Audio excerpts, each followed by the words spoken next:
Andijonda shunchaki rivojlanish emas, shukronaga to'lgan xalqning yuragi urayapti.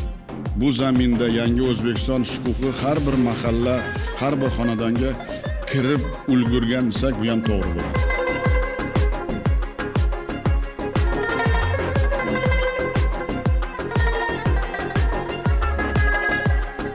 O'tgan yili viloyatda 4000 tadan ziyod yangi korxonalar ish boshladi.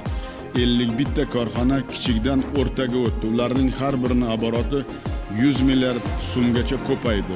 13 tasi yiriklashdi. Bularning har biri oboroti 1 trillion so'mga yaqinlashdi.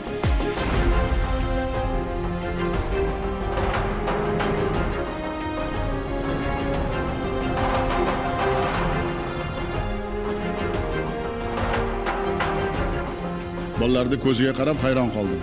Traktor qilyapti Andijonda. Bitta niyatim bor, janob prezident. Nima niyating bo'lsa, oliy ta'limda o'qimoqchiman.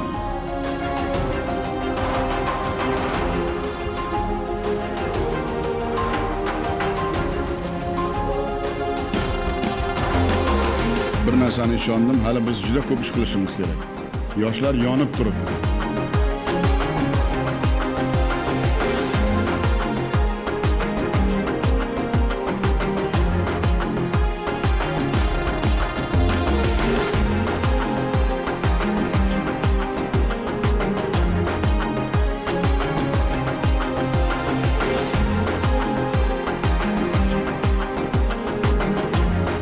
Buyuk ajdodimiz Zahriddin Muhammad Bobur xotirasini abadiylashtirish maqsadida yangi Andijon shaharchasiga Bobur shahri deb nom bersak nima deysizlar?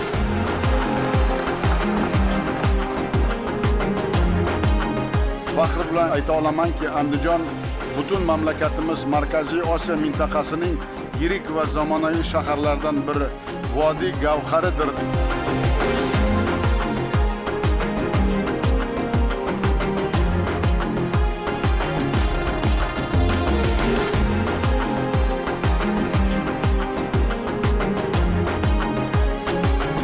Yangi O'zbekistonda olib borayotgan islohotlarni bosh maqsadim odamlarni rozi qilish, inson qadri degan g'oyani amalda ko'rsatish.